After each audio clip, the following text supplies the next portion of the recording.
in there as well. I feel like I could take on the world. Well, that's that. Friday Night Feast with me, Patrick Christie's, every Friday, 7 till 9 p.m. on GB News. Be there.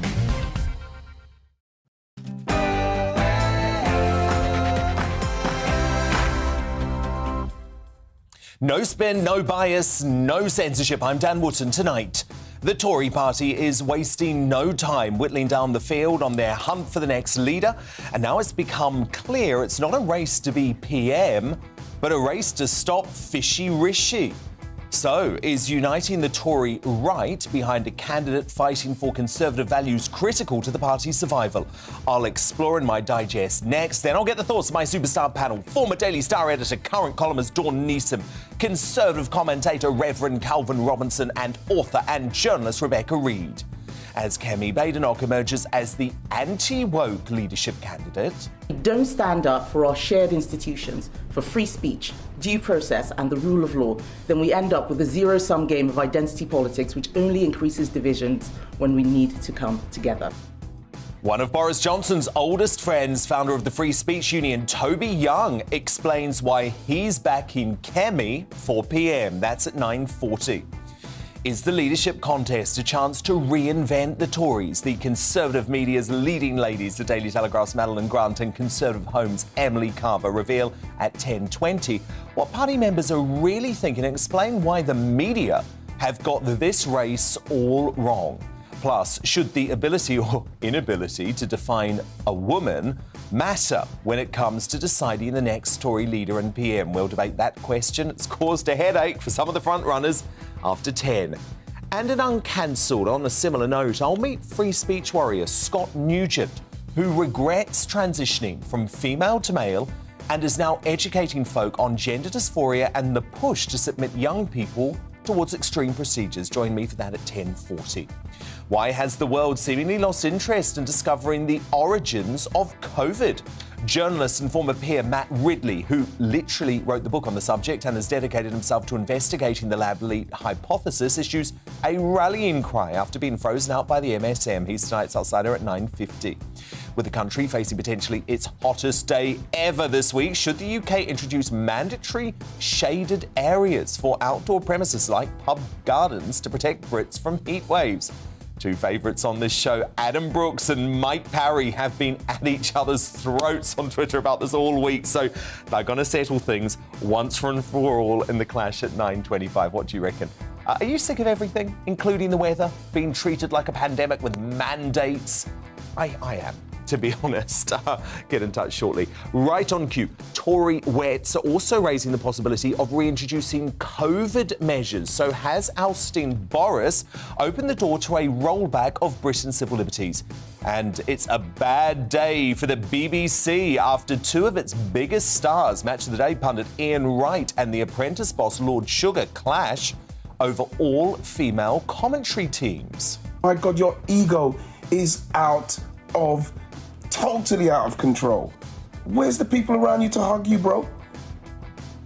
I'll tell you about all of that and their shameful rich list revealed today in the media buzz throughout the 10-hour. And could an outgoing occupant of number 10 be up for Greatest Britain after gaining a surprise supporter on my panel? We'll find out in tonight's GBUJ at 10:50. The newspaper front page is coming at you hot off the press too. This is Dan Wootton Tonight. Let's go.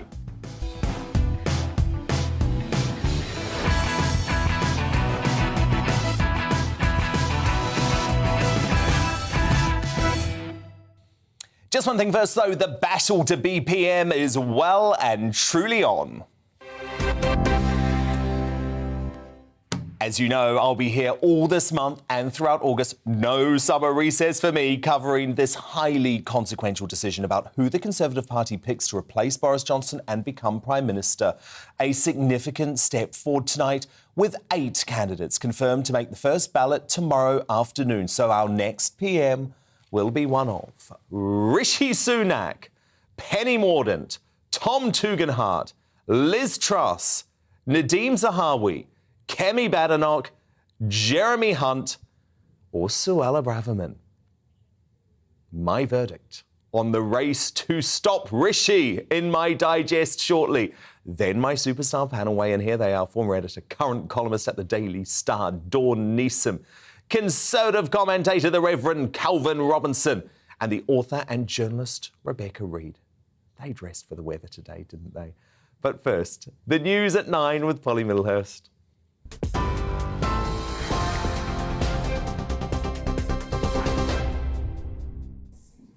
Dan, thank you. The top stories tonight, as you've been hearing. 8 candidates then have secured enough nominations to enter the race to replace Boris Johnson as Conservative Party leader and ultimately Prime Minister. Let's run through them one more time.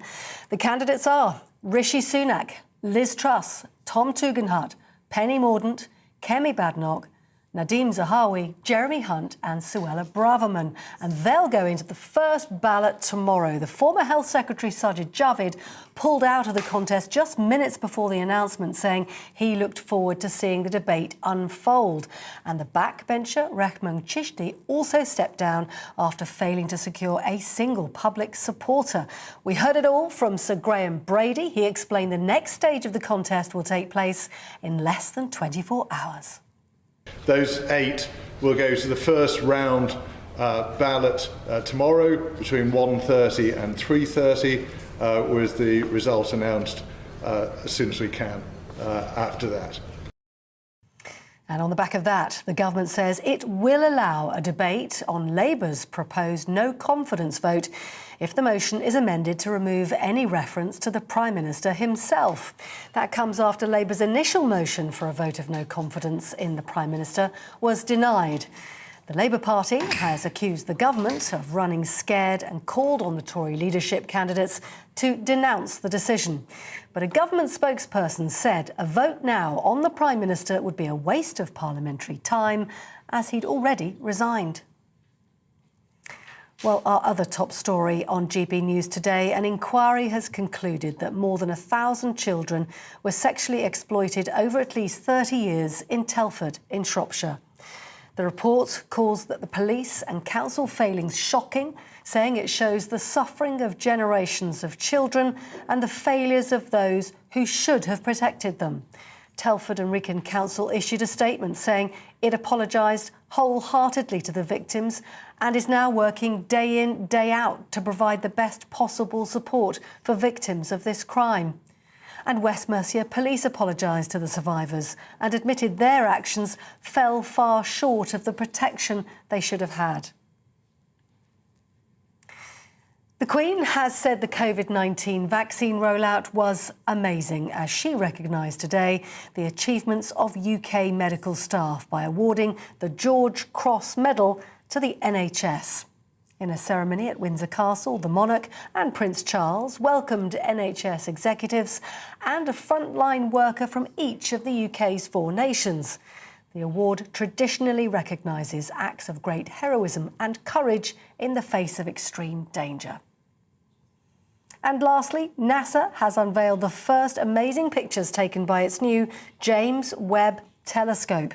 The $9 billion machine's expected to revolutionise astronomy by allowing scientists to peer farther into the universe than ever before, while providing much greater detail and clarity.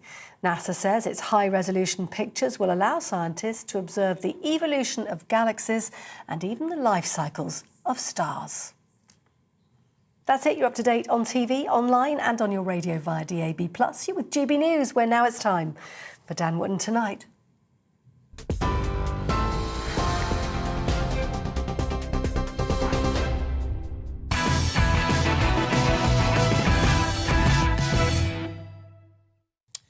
The Conservative Party is going to have to make a decision about how to stop the Boris Johnson assassin, Rishi Sunak, a high-tax, big-state globalist, before it's too late. The backstabbing Chancellor launched his highly scripted leadership campaign today, and as ever, it was slick but soulless. Boris Johnson is one of the most remarkable people I've ever met. And whatever some commentators may say, he has a good heart. Did I disagree with him? Frequently. Is he flawed? Yes. And so are the rest of us. Was it no longer working? Yes, and that's why I resigned. But let me be clear. I will have no part in a rewriting of history that seeks to demonise Boris, exaggerate his faults, or deny his efforts. Yeah.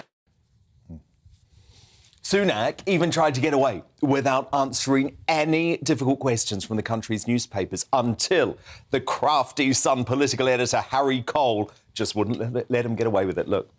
That's all we've got time for now. I'm sure we'll be doing this lots more. Right? I've got a bunch of people waiting for me next door. But we have actually, Harry, we could do one from you quickly, and then Nissi will get mad at me, but then I'm going to be late for these next things. Go on. Thank you. You're standing to be the next Prime Minister. You can take a couple of questions from some journalists. Mr. Sunak, Dominic Cummings has been openly campaigning to make you the Prime Minister for almost a year now. Are you grateful for his support, and will there be a job in Downing Street for him in your administration? And one more, if I may, given I've only got you for a little while. Last week, the Prime Minister pledged to increase defence spending to 2.5% of GDP by the end of this decade. Will you continue with that vow in office if you win?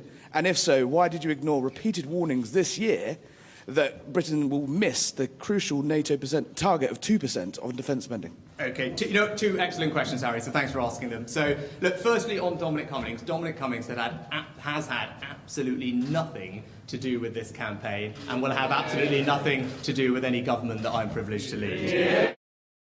What we do know is that Team Sunak is doing anything possible to get himself on the ballot versus a no-hoper. A total no-hoper like the COVID authoritarian Ramona Jeremy Hunt. The Mail on Sunday's political columnist Dan Hodges revealed tonight one rival camp tells me Gavin Williamson, who is on Team Rishi, has organised siphoning off some votes to let Jeremy Hunt get over the threshold. Meanwhile, the right of the Tory party remains depressingly divided between brilliant candidates who would all do a far superior job to Fishy Rishi in number 10 Downing Street. But the problem is that Kemi Badenoch, Suella Braverman, Penny Mordaunt and Liz Truss will split the vote, risking the nightmare scenario of a wet candidate against Sunak on the final ballot, where the power transfers to Conservative members. That's why Team Truss has warned, back me or get Sunak. And today, Boris Johnson loyalists swung their support behind the Foreign Secretary. Particularly concerned about the 14 million people who voted for a manifesto and voted for a government, that the candidate that we select, and for me it's Liz, who I'm going to back, will continue with those manifesto promises and will continue to deliver for the government and for the Conservative Party moving forward. Jacob? Well, thank you. Yes, I'm also going to be backing Liz Truss. As Nadine said, I think she's as strong a Brexiteer as either of us is, and that's really important. She has been my strongest supporter in the Cabinet in getting Brexit opportunities. When we discussed taxation, Liz was always opposed to Rishi's higher taxes. That, again, is proper conservatism, and I think she's got the character to lead the party and the nation. Now, that intervention came less than 24 hours after the Culture Secretary's extraordinary interview on this show last night, where she told me Sunak had spent months plotting against the Prime Minister, even neglecting matters of state in favour of personal ambition. And some difficult decisions were taken, like when we wanted to lift restrictions from COVID. It was very difficult to get the Chancellor at meetings to commit to any policy at all. Rishi had been planning his campaign to the letter, launched it the day it was ready, and everybody else is kind of like blindsided and thinking, what's going on? We've all been working so hard. How can he have been that campaign ready? Well, the answer is he wasn't working so hard. We all were. Utterly damning. By the way, Sunak received one endorsement today that certainly will not help his chances. I'm voting for Rishi Sunak to be the next Prime Minister. I know all of the candidates, excellent candidates, and I think that Rishi Sunak is the best placed of all of them to take this country through difficult times. I've seen him working up close in some of the most difficult and challenging circumstances this country has faced in peacetime, and I know that he's got the character, he's got the experience, and he's got the plan to get us through. and then to go on and win a general election and protect this country against a deal between Starmer and Sturgeon, which is the alternative if we don't win. So I'll be voting for Rishi Sunak, and I hope you do too. Look, when disgraced ex-Health Secretary Matt Hancock is praising your character, you know the game is up. I actually think this leadership election is shaping up as the next Brexit or Red Wall, where the elite, the Tory grandees, the political establishment, the BBC and the vast bulk of the mainstream broadcast media are so blinkered that, as usual, they're missing the real story. So as I've written in a new column for the Mail Online tonight, there's more chance of Keir Starmer winning a charisma contest than furious Conservative Party members backing the backstabbing former Chancellor. So while the BBC might be confidently predicting at regular intervals that Rishi is the, quote, man to beat, they're talking from the midst of the Westminster bubble where most Tory MPs are depressingly out of touch with their members, because the man who brutally wielded the knife against Boris is not going to be backed by Tory members to succeed him. I'm afraid I think I'm going to find it impossible personally to ever trust Rishi again after such a long-running deceit. To respond now, my superstar panel, former editor, current columnist at the Daily Star, Dawn Neeson, the Conservative commentator, the Reverend Calvin Robinson, and the author and journalist, Rebecca Reid. Calvin Robinson, so much to unpack here. Obviously, you're here for the whole night, all of you, which is great news.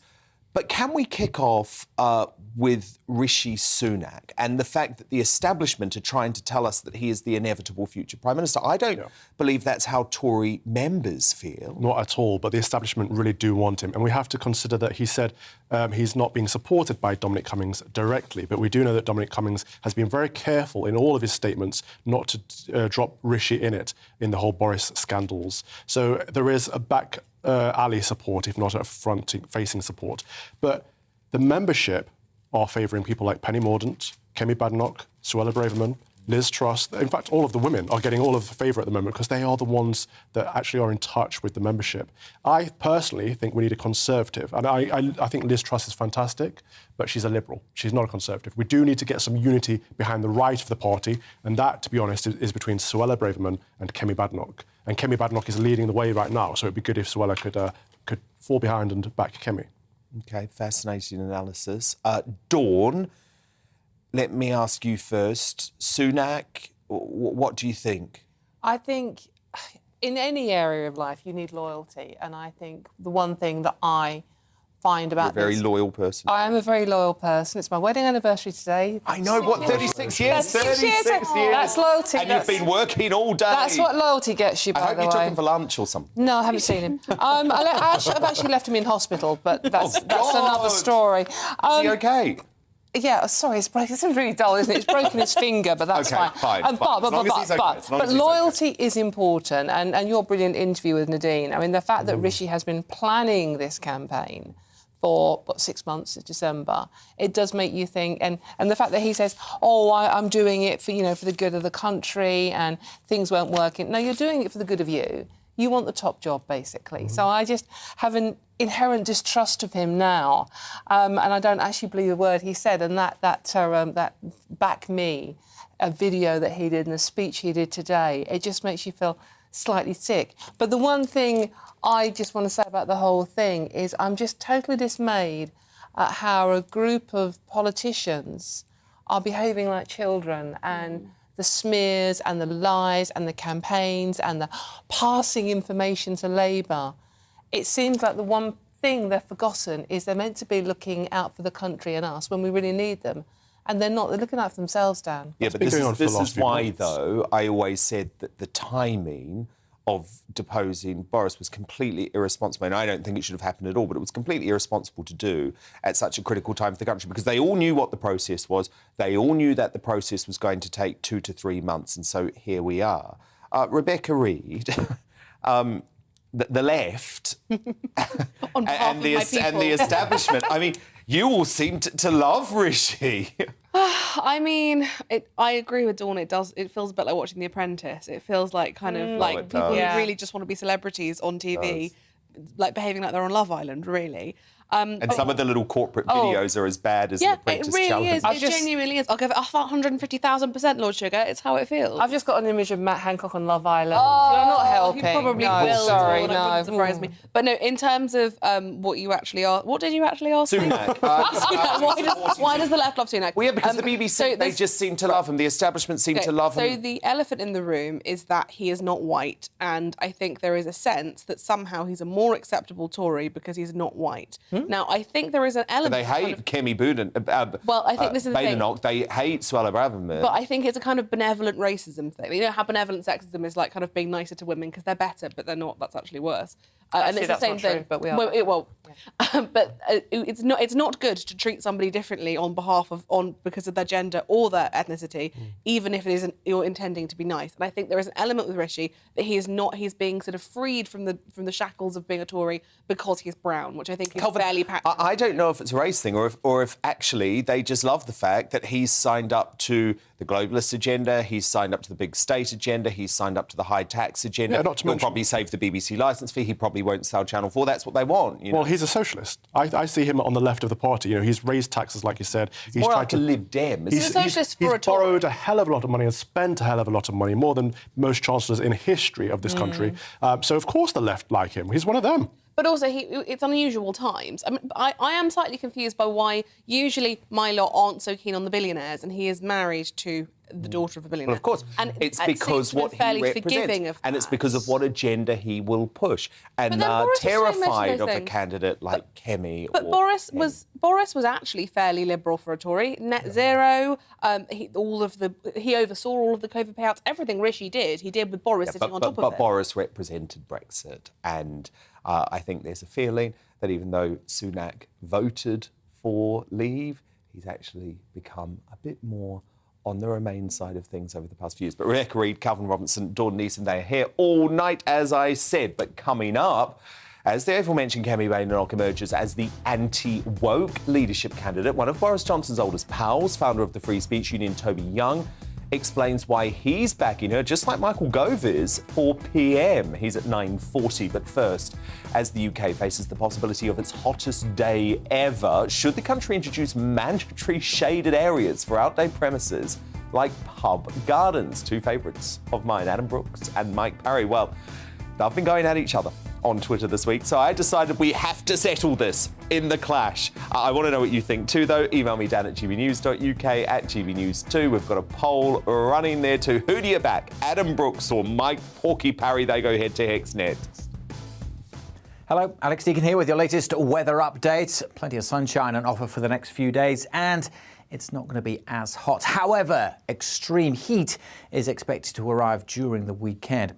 It's been pretty hot recently thanks to an area of high pressure, but here comes a weather front, and it's a cold front, so we'll be introducing slightly cooler air over the next few days. But it's still going to be very warm tonight, especially across the south. Maybe the odd little bit of rain here and there, but not enough to quench the gardens, I suspect. It will be turning cooler, certainly cooler than last night across northern Britain, but still in the south, a very warm and humid night with temperatures holding up in the high teens in places. But it will be noticeably cooler across parts of northeast England compared to last night. A few showers will drift in across northwest Scotland. They'll keep going during Wednesday.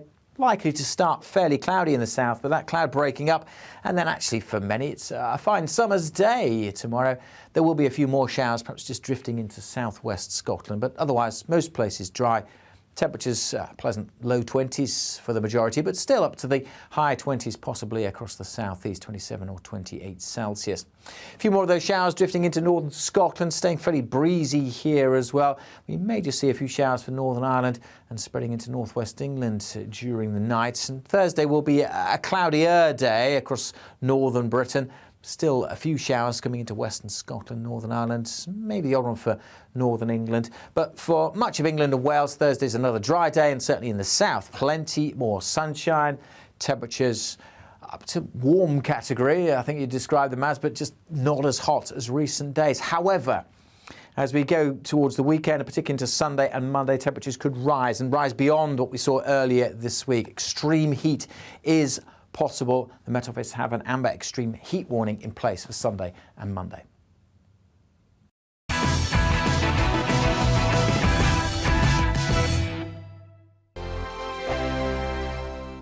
We are GB News. We're right across this great nation. On TV. On radio. On digital. Absolutely everywhere. We don't talk down to you. We embrace all voices with honest and civilised conversation. We are not part of the establishment. We're one of you. And we're only getting started. Join us on GB News, the People's Channel. Britain's news channel.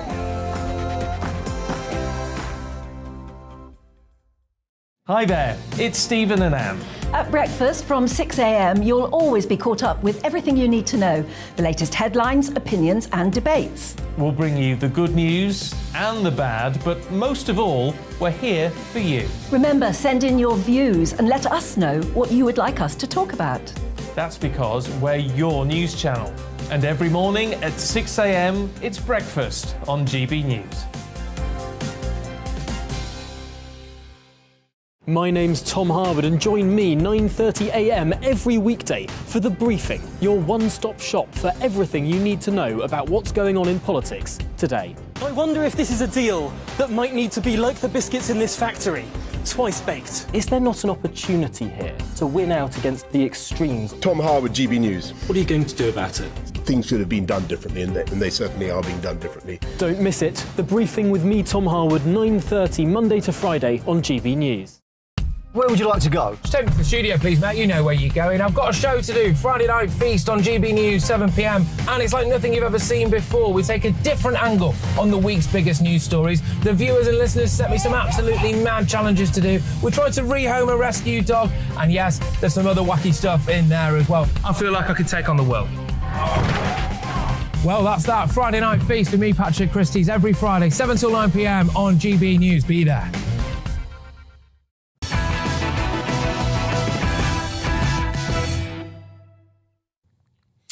Toby Young and Matt Ridley coming up this hour, but it's time now for The Clash.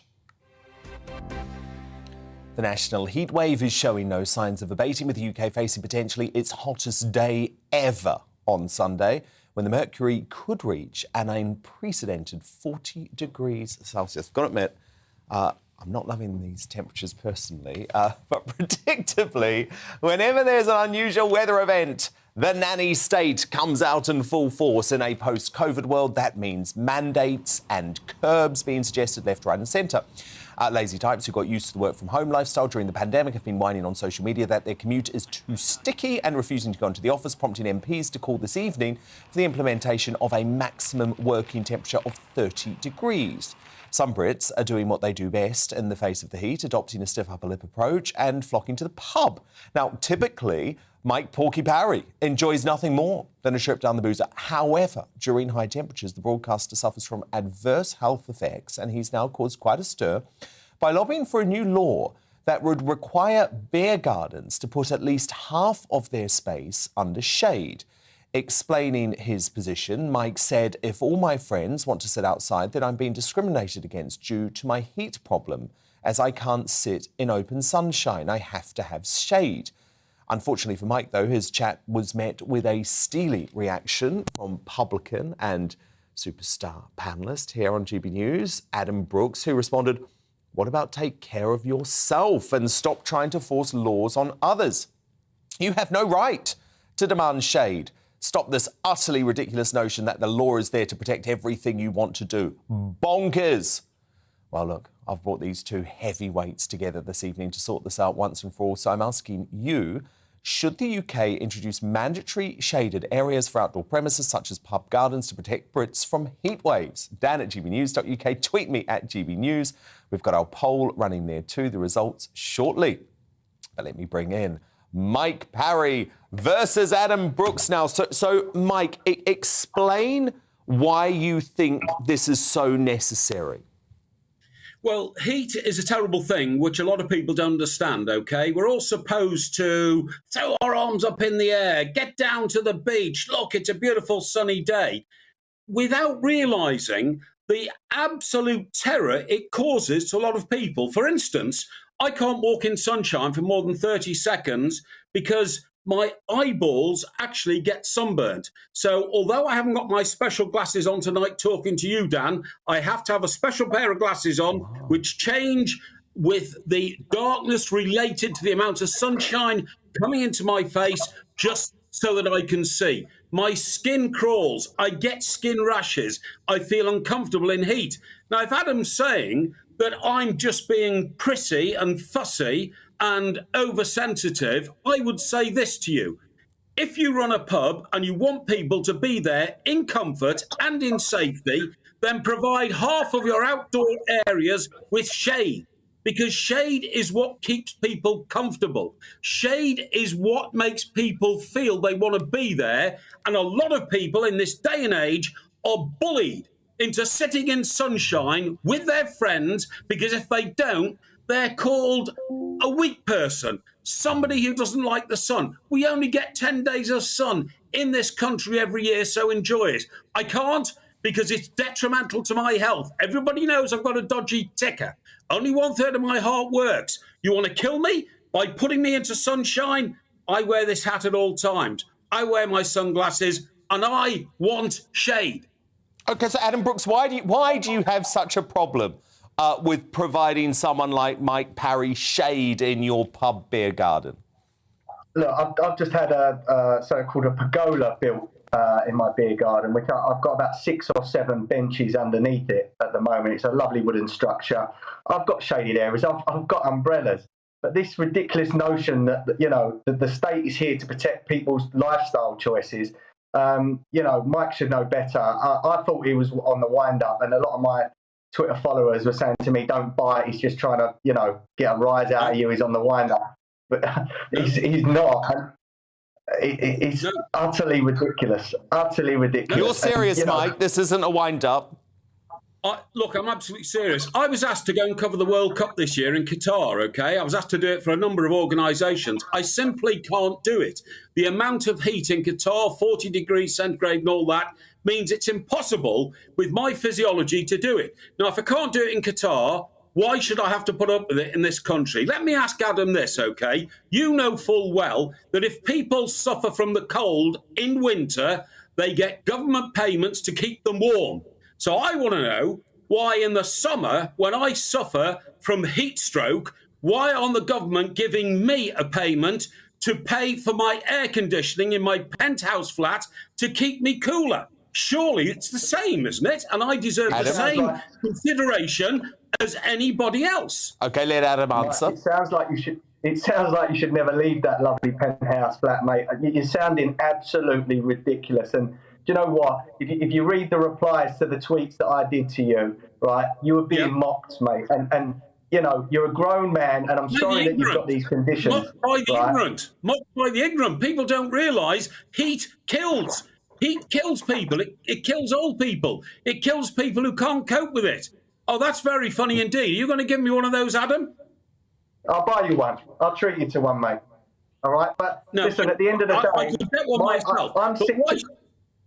Why should I make a fool of myself walking around with an umbrella on my head? All I'm asking for is consideration. If you provide a service, as you do, in a public house, then I'm entitled to say, serve your customers what they want. And what I want is some consideration and a bit of shade. That's all. Adam? Can I speak?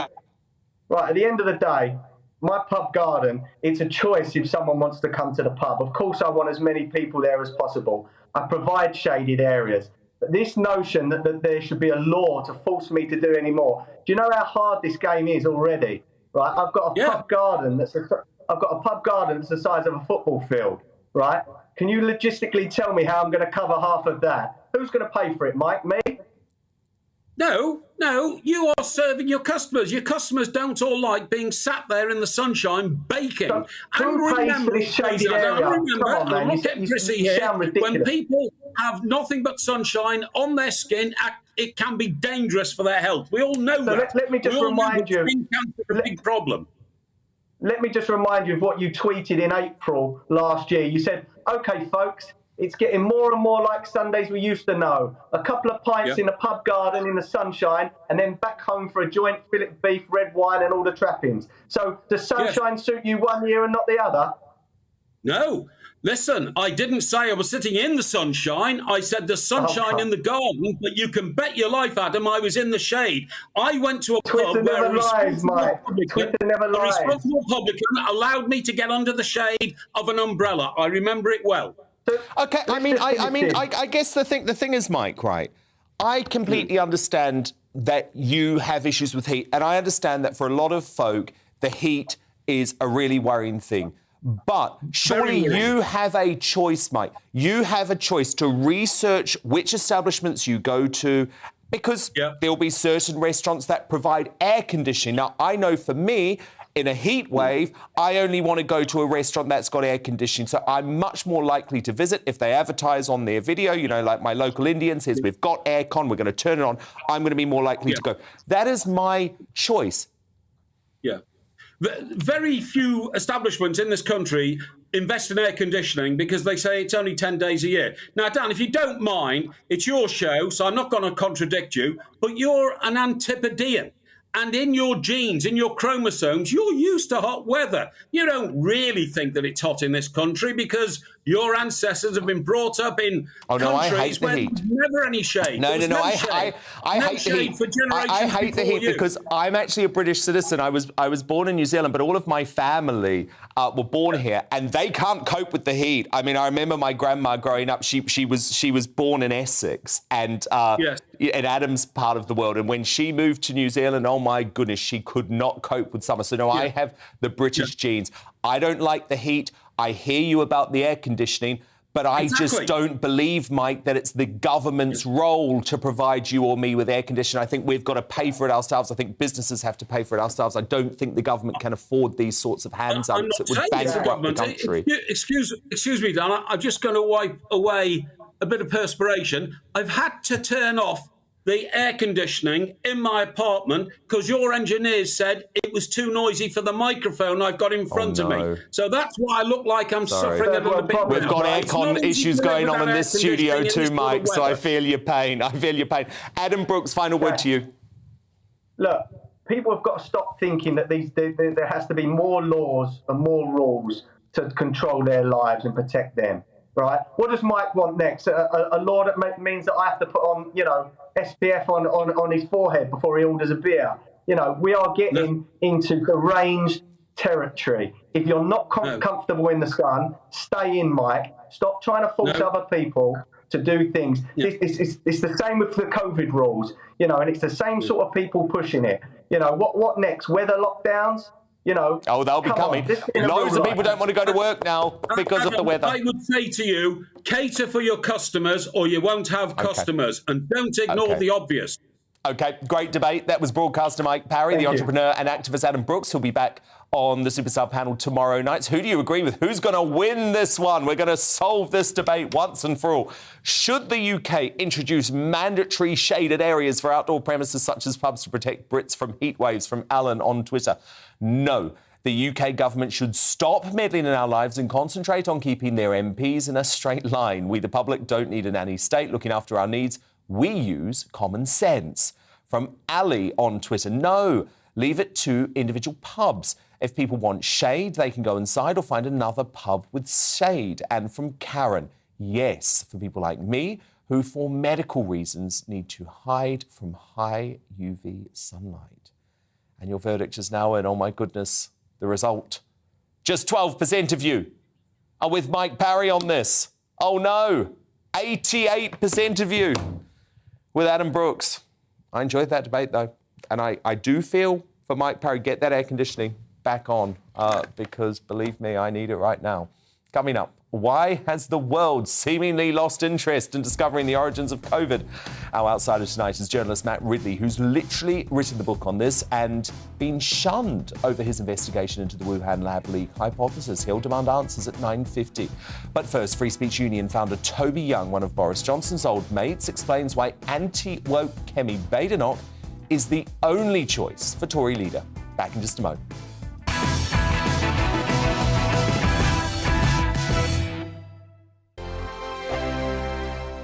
We are GB News. We're right across this great nation. On TV. On radio. On digital. Absolutely absolutely everywhere. We don't talk down to you. We embrace all voices with honest and civilised conversation. We are not part of the establishment. We're one of you. And we're only getting started. Join us on GB News, The People's Channel. Britain's news channel.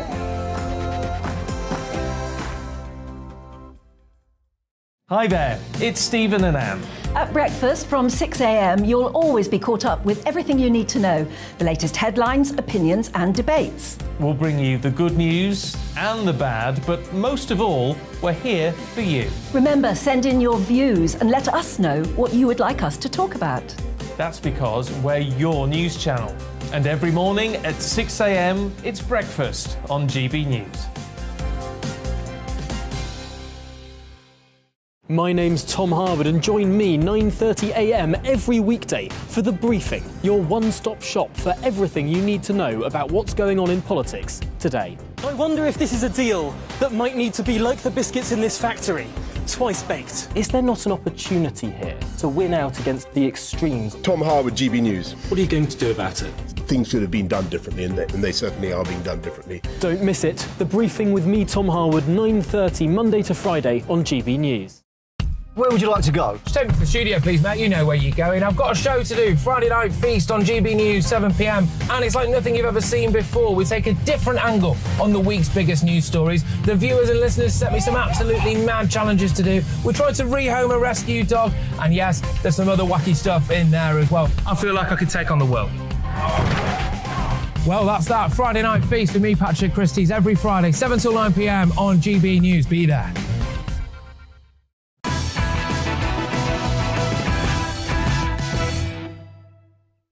The brilliant Matt Ridley on the Chinese COVID lab leak theory coming up, and now it's time for the latest on the battle to be PM.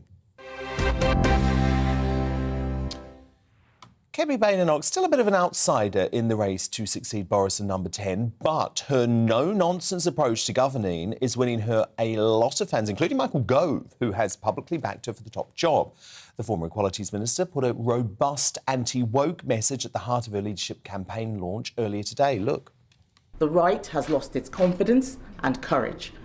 Our ability to defend the free market as the fairest way of helping people prosper has been undermined. It's been undermined by retreating in the face of the Ben & Jerry's tendency, those who say a business's main priority is social justice, not productivity and profit, as we've pandered to pressure groups and caved in to every campaigner with a moving message. And that has made the government agenda into a shopping list of disconnected, unworkable and unsustainable policies. Our democratic nation state is the best way for people to live in harmony and enjoy prosperity has been overridden by the noisy demands of those who want to delegitimize, decolonize and denigrate. And if we don't stand up for our shared institutions, for free speech, due process and the rule of law, then we end up with a zero-sum game of identity politics which only increases divisions when we need to come together. Oh, and by the way, she clearly practices what she preaches. Look at this. Makeshift signs saying men and ladies were put on the gender-neutral toilets at her campaign launch. So Kemi has certainly won over Boris's old mate in the media, the General Secretary now of the Free Speech Union, Toby Young. So, Toby, why are you backing Badenoch to replace Boris?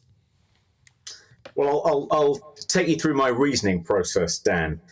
First of all, I think the next leader has to be someone who isn't tainted by association with the present government and the present Prime Minister. So there are only 4 candidates in the 8-horse race, I think, who aren't tainted in that way. And they are Tom Tugendhat, Jeremy Hunt, Penny Mordaunt and Kemi. Then the second thing I'm looking at is, well, who can take on Keir Starmer at the dispatch box, who can lead the Conservatives to victory over the Keir-led Labour Party at the next general election, which is probably going to be with us in 18 months. Well, I don't think Tom Tugendhat or Jeremy Hunt could successfully do that. I think that narrows it down to 2, to Penny and Kemi. I think they're the only 2 who could really take on and win a general election. But The difference between them is that Kemi is passionately anti-woke. She's proven her bona fides again and again. She took on the teaching of critical race theory in schools. She's taken on the trans lobby in her capacity as an equality minister. You saw today what she said. She's very pro-free speech. She's very anti-identity politics. So Penny, unfortunately, I don't think passes that test. Penny got up at the dispatch box in the House of Commons last year and said trans men are men, trans women are women, and she was allegedly involved in replacing the word, or trying to replace the word mother with pregnant person in legislation. So I'm afraid Penny fails the woke test, so we're left with one candidate, and that's Kemi Badenoch. Toby, I mean, I really like Kemi a lot. I have followed her career for a long time. Of course, what you haven't mentioned is she has this fantastically inspirational backstory. You know, this is the absolute opposite of, you know, someone from Eton born with a silver spoon in their mouth. However, what about folk who say, look, she just isn't well known enough to take on Rishi in the final two, because it looks inevitable now, doesn't it, that whoever is up against Rishi is likely to be our next Prime Minister? Well, I think if she does get into the final two and it goes out to the members and it's Rishi versus Kemi, I think Kemi would win. I mean, there was a poll in Conservative Home of Conservative Party members published earlier today, which showed that Kemi and Penny are essentially neck and neck at the top of that poll. There was a poll in the Daily Telegraph of Daily Telegraph readers, you know, a fairly similar group to the people who'll be electing the next leader when it goes out to the membership. And Kemi won by a huge distance. 32% of Telegraph readers want her to be the next leader. The next nearest rival was Penny Mordaunt on 20%. So I think if she gets into the final two, she can beat Rishi. So I think Team Rishi's objective over the next week or so will be to make sure that Kemi doesn't get into the final two. I think they won't want Penny in the final two either. I don't think they'll want Liz in the final two, because I think any of those women, possibly even Suella, could beat Rishi if it goes out to the membership. So Rishi's team will be trying to manufacture a rival who Rishi can comfortably beat. And I think he could probably comfortably beat Nadeem Zahawi, Jeremy Hunt. But the others I think he might struggle with. I completely agree with you. I mentioned this in the digest at the top of my show, and it's why there is this real push for the right to unite behind a candidate, but that's not happening. Yeah, I mean, one concern about Kemi running as a candidate is that it's going to divide the right-wing vote within the parliamentary Conservative Party, and it's kind of split at the moment between Suella Braverman and Kemi Badenoch. But I think that the process will take care of that. I mean, as the candidates get whittled down, as you know, one or other of them is going to drop out, and as soon as they do, a lot of their supporters are going to move over to the other person's column. So I don't see that that's going to be, you know, too much of a problem. In due course, that's a problem that should solve itself. And Toby, do you agree with me that Rishi Sunak would just be a disastrous PM? You know, he's signed up to the globalist agenda now. He's signed up to the big state agenda. He's signed up to the high tax agenda. And, you know, the fact that the establishment are so behind him, I think, waves a lot of red flags. I mean, you know, I didn't particularly like what he did as Chancellor, though, you know, in his defence, I think he was one of the few people in the cabinet arguing against a draconian lockdown policy over the last 2.5 years. So he has that going for him. But notwithstanding, you know, what you think about his record as Chancellor, I mean, I think his shortcoming, as far as I'm concerned, is I just don't think he could beat Keir Starmer. I mean, he has too many negatives. You know, his wife's a non-dom. He had a green card until quite recently. You know, he's worth, what, 700+ million. He went to Winchester. I mean, I just don't think those sorts of credentials will play well in the red wall, and it's sort of a gift to the Labour Party. You know, he's just a kind of, you know, he'll be portrayed as rich, out of touch, doesn't know what it's like to live in the real world, doesn't really understand the cost of living crisis, you know, contributed to that crisis by letting inflation get out of control. So I think for all those reasons, he wouldn't be able to beat, or at least he'd struggle, I think, in a way that I don't think Penny Mordaunt or Kemi Badenoch would, to beat Labour at the next general election. Toby Young, director of the Free Speech Union, backing Kemi Badenoch. Thank you so much, Toby. And coming up, as Toby mentioned earlier in that segment, should the ability or inability to define a woman be a key factor in deciding our next Prime Minister? My panel debate that in the Media Buzz at 10. First papers will arrive then too. But first, why isn't the world interested in discovering the origin of COVID or exploring the Wuhan lab leak theory? Ignored by the MSM and dismissed by many virologists who haven't even read his brilliant book on the subject, journalist Matt Ridley is the definition of an outsider. He's here straight after the break.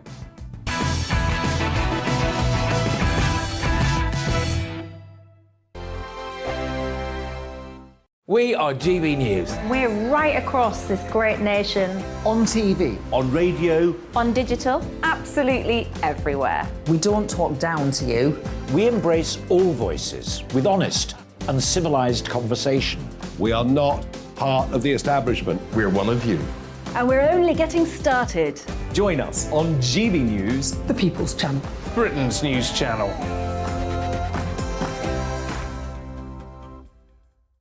Hi there, it's Stephen and Anne. At breakfast from 6 a.m, you'll always be caught up with everything you need to know, the latest headlines, opinions and debates. We'll bring you the good news and the bad, but most of all, we're here for you. Remember, send in your views and let us know what you would like us to talk about. That's because we're your news channel.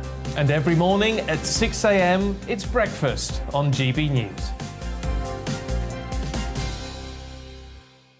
My name's Tom Harwood and join me 9:30 a.m. every weekday for The Briefing, your one-stop shop for everything you need to know about what's going on in politics today. I wonder if this is a deal that might need to be like the biscuits in this factory, twice baked. Is there not an opportunity here to win out against the extremes? Tom Harwood, GB News. What are you going to do about it?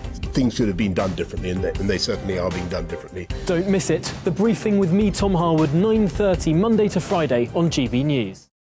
Where would you like to go? Just take me to the studio, please, mate. You know where you're going. I've got a show to do. Friday Night Feast on GB News, 7 p.m. And it's like nothing you've ever seen before. We take a different angle on the week's biggest news stories. The viewers and listeners set me some absolutely mad challenges to do. We tried to rehome a rescue dog. And yes, there's some other wacky stuff in there as well. I feel like I could take on the world. Well, that's that. Friday Night Feast with me, Patrick Christie's, every Friday, 7 till 9 p.m. on GB News. Be there.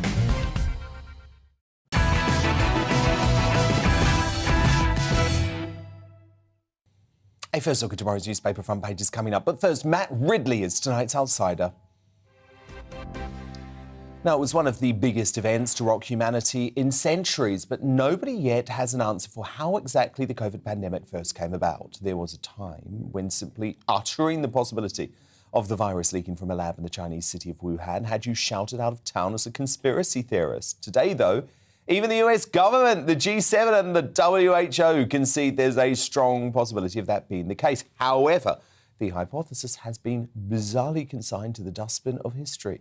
Tonight's guest, journalist and former peer Matt Ridley, has dedicated himself to investigating the lab leak theory and co-authored the brilliant book Viral, The Search for the Origin of COVID-19.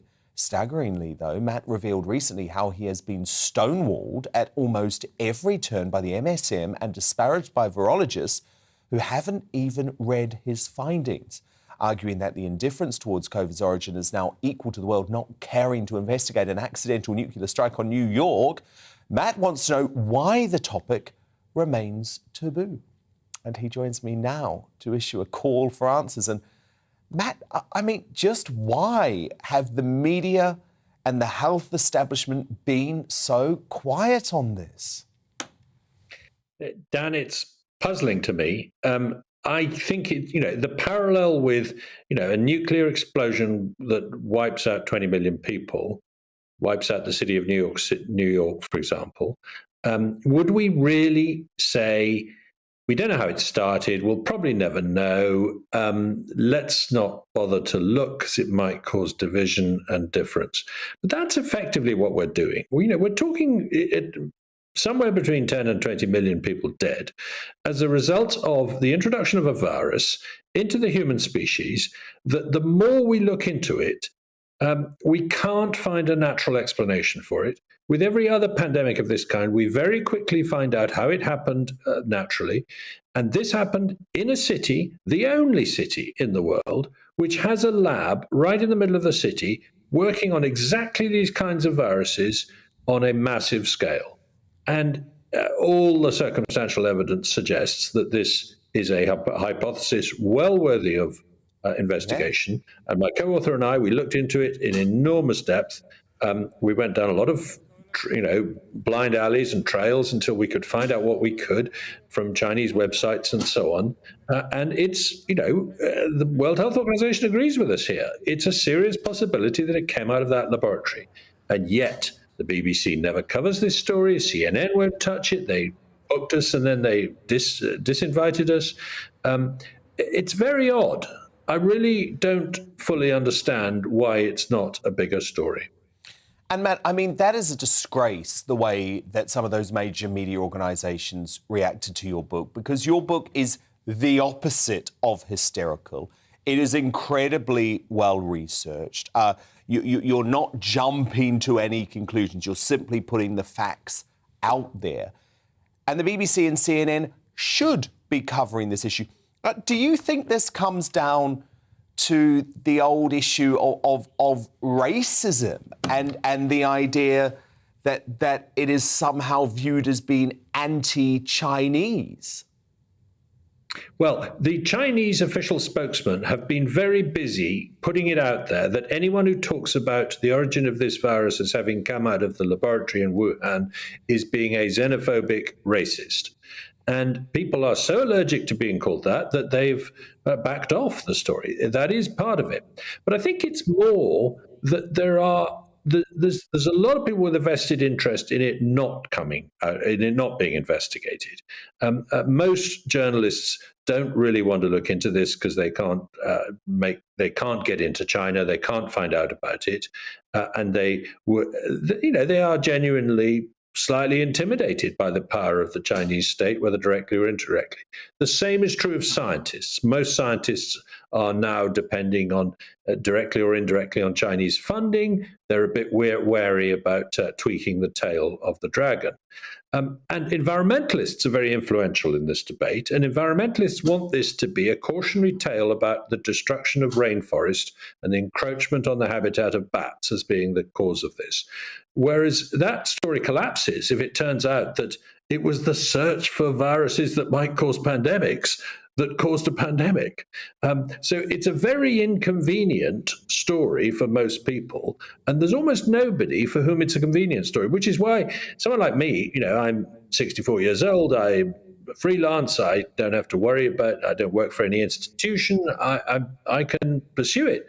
But if I was, a mainstream journalist, a mainstream scientist, I'd be looking over my shoulder to worry about what this would do to my career looking into this story. And as you say, we're not the extremists here. We're not the ones saying it definitely came out of the lab, and we're not speculating. What we do is we present the evidence and say to the reader, here it is, make up your own mind. Although, by the way, when you look at the evidence, I mean, I'm going to be honest, I'm convinced it came out of the lab. Just one other point I wanted to touch on, Matt, finally, was this idea that you talk about, the science establishment and especially scientific journalists, and you say they tend to be cheerleaders for the sorts of research that's done rather than actually critically analysing the work of these scientists. And I think that's a real downfall in the whole system that we have. Yeah, and I am one. I mean, that's what most of my career was. I was science editor of The Economist when I was 25, and most of my career has been writing about science. And yes, it's tremendous fun writing about the good news stories that come out of scientific labs, and you don't call up Professor X, who's never been in the media, and try and trash his reputation off the bat. You're calling him up because he's discovered something interesting.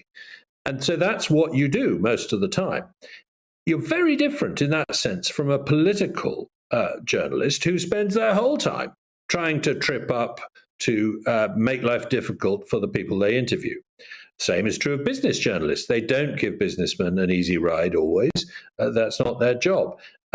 But in a story like this, where scientists in China have been very, very unclear about what exactly they were up to put it at its most polite, it requires journalists to say, hang on a minute, the answers you gave us 6 months ago were not true. Please can we have a better look at what you were up to here? And that's just not in the habit of most scientific journalists. It's a very interesting problem, as it were. We need a sort of science critical journalist profession, and we haven't got one. Matt Ridley, fascinating as ever. Please keep up the great work. Of course, we're going to be talking about the lab leak theory on this show until we have evidence of what went down, and it's important that people like you keep on this, so thank you so much. Thanks, Dan. And just quickly to add, Jeremy Hunt and Tom Tugendhat have both read the book and think it's great. So, maybe there's a chance the next leader will take it seriously. Oh, gosh, don't get me started on Jeremy Hunt and COVID policy, because we'll be here for far too long, Matt. But thank you so much.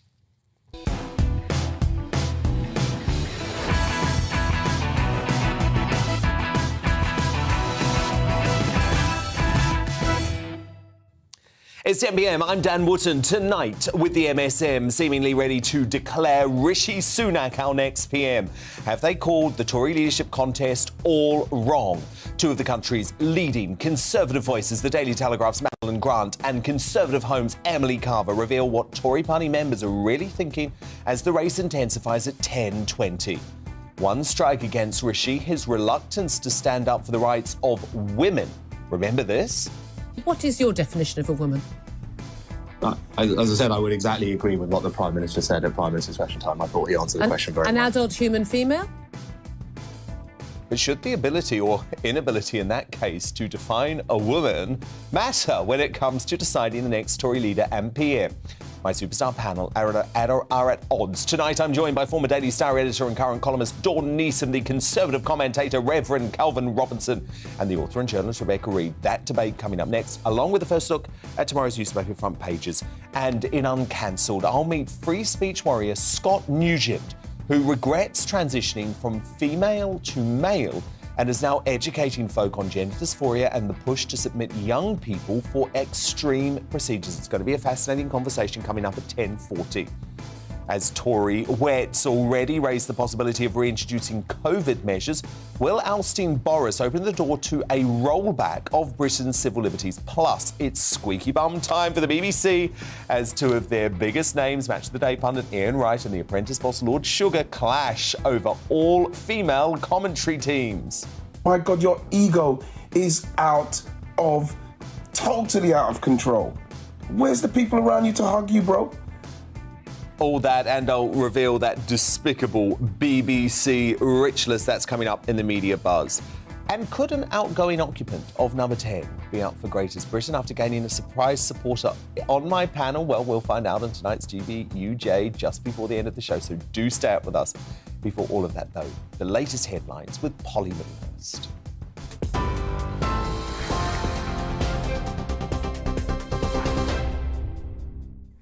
Dan, thank you. Good evening. So 8 candidates then have today secured enough nominations to enter the race to replace Boris Johnson as Conservative Party leader and ultimately Prime Minister.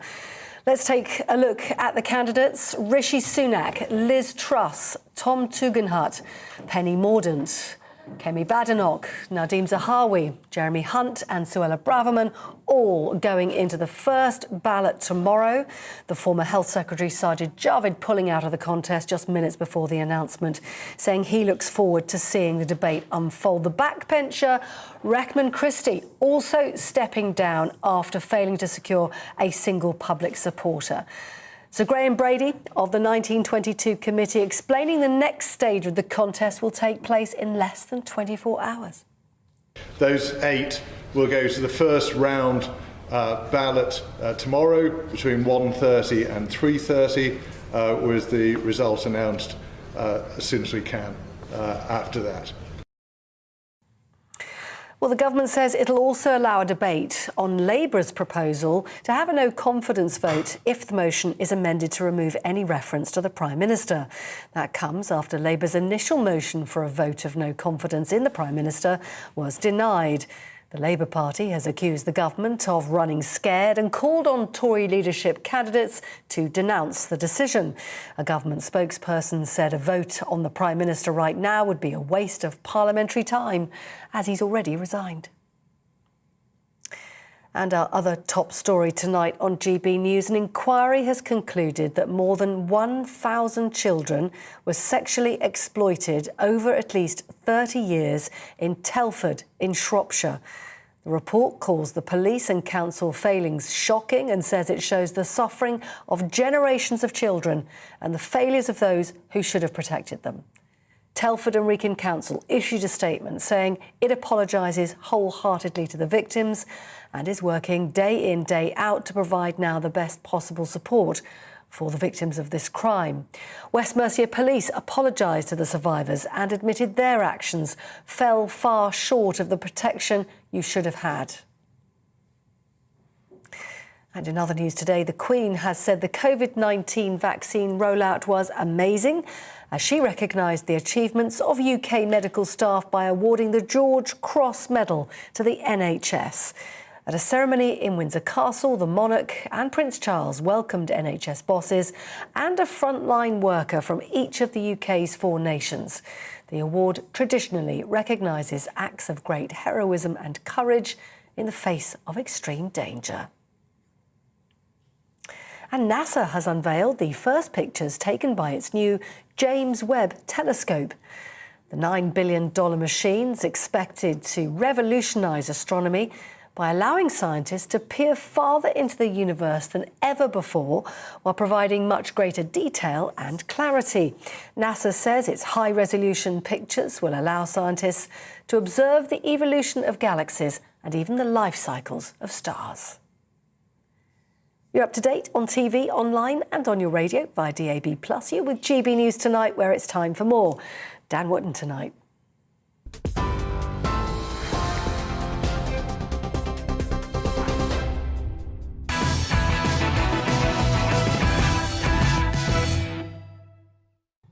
Tomorrow's News Tonight now in our Media Buzz. First front pages are in. So the Metro, it says Britain is on red alert. That is, of course, ahead of temperatures rising even higher as emergency services struggle to cope in the run-up to what could be the hottest day ever this Sunday. The Daily Mirror reports how recycling from the UK is being dumped illegally and burned in Turkey. Tons of plastic, carefully disposed of by British households, end up at Mediterranean tips, unable to process it. The Eye covers the Tory leadership contest and exclusively revealed calls from environmentalist Tory peer Zach Goldsmith, who demands of the Final Eight, don't forget the planet. The paper also tells how this summer could be the hottest since 1540, nearly 500 years ago. And The Sun leads with an exclusive story about Boris getting a new job. But don't worry, it's Boris Becker. The jailed tennis ace has reportedly landed himself a role teaching fellow prisoners sports science. The bankrupt Wimbledon champ was jailed for 2.5 years after hiding £2.5 million in assets. My superstar panel back with me now, former editor, current columnist at the Daily Star, Dawn Neeson, the Conservative commentator, the Reverend Calvin Robinson, and the author and journalist Rebecca Reid.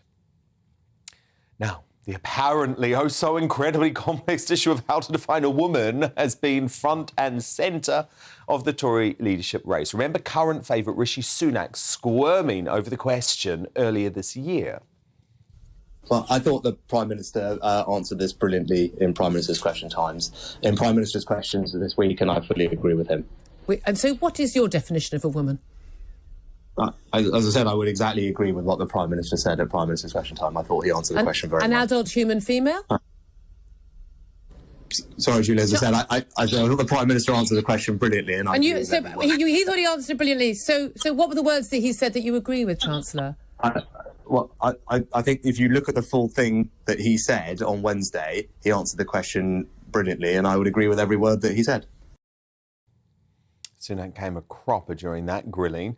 but did try to make amends during his leadership bid launch, albeit without fully enrolling in the culture wars, by saying he would, quote, protect women's rights from gender-neutral language.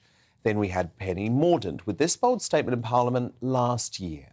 But let me say, in proposing them from this dispatch box, that trans men are men, trans women are women, and great care has been taken in the drafting of and the accepting of these amendments to ensure that that message has been got across.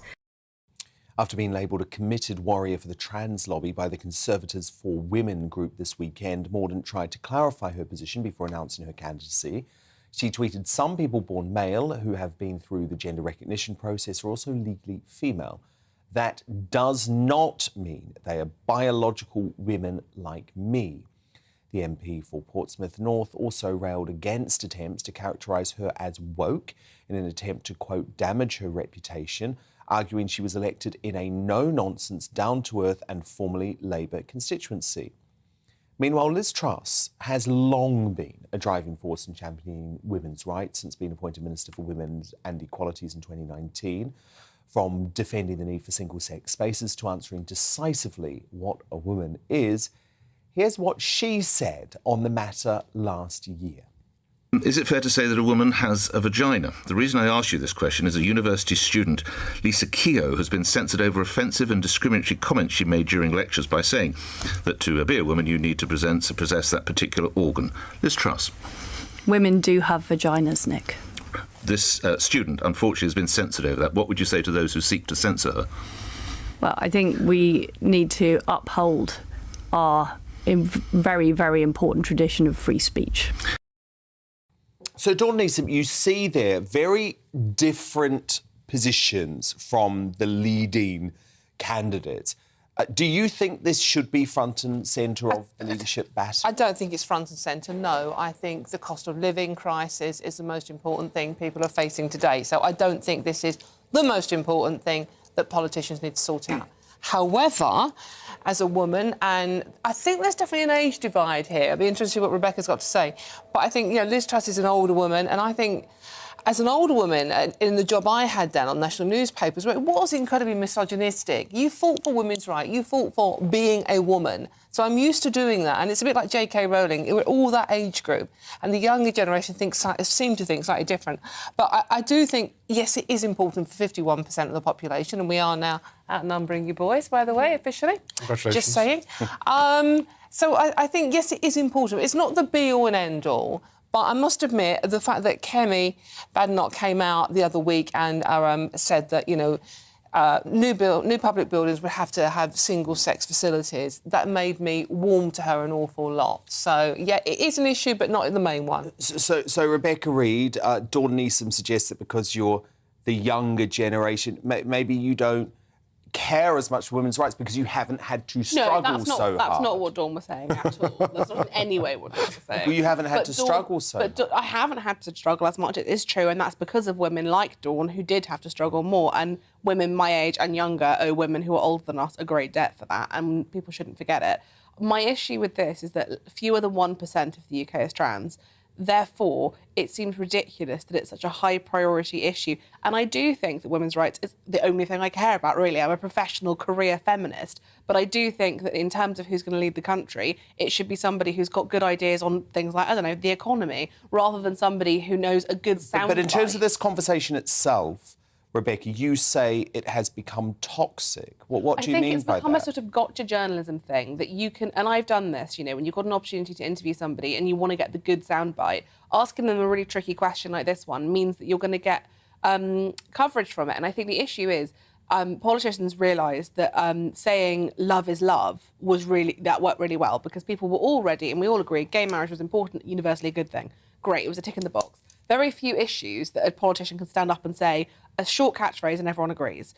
I think they thought that trans men are men was going to be the new love is love. And actually it's not. It's much more complicated because allowing same-sex marriage did not have anywhere near the ramifications that dismantling the idea of what a woman has. So I think the problem is... Come on, Dan, tag me in. Well, is it not important that our next Prime Minister can simply say that a woman can't have a penis and that a woman is an adult human female. I mean, I actually think for a significant portion of the British population, Calvin, of course they care more about the economy and their bills, but I don't think they'll trust someone like Sunak, who is not even prepared to answer that question. I mean, literally, he refused to answer it. Absolutely. I don't think Rebecca's right. I don't think this is a tricky issue.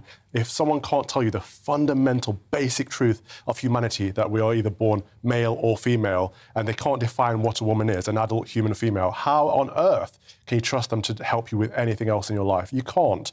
We've got Rishi Sunak squirming his way through an interview there. Could not just say, look, a woman is an adult human female or has 2 X chromosomes, or, go the biblical route and say God made them male and female. There are so many ways you could have gone, but just say, oh, Boris Johnson was right. Yeah, whatever he said. I don't think he could remember what Boris had said either. I think that was his main problem, that he had forgotten. Look it up. Yeah, so I think you can almost hear him Googling what did Boris say. But he clearly thinks it's a complicated issue, Rebecca, or he would have just said it. But it is a complicated issue. Whatever you think internally... How do you define a woman? The reason it's complicated is because you know you're going to make somebody cross whatever you say. How do you define Sometimes you have to tell the truth, regardless of whether people... How do you define a woman? I would say that a woman is an adult human female. However, I would say that is a difficult thing to say because it's an expression that belongs to a group of people who are perceived to be hateful towards trans people, and I don't want to be perceived to be hateful towards trans people because I don't hate anybody, but I do think it's a very complicated issue. And that was like 5 sentences to say an adult human female. It's really hard because I don't know hurt anyone's feelings. It's not about hurting feelings. It's about to be kind, you have to be truthful.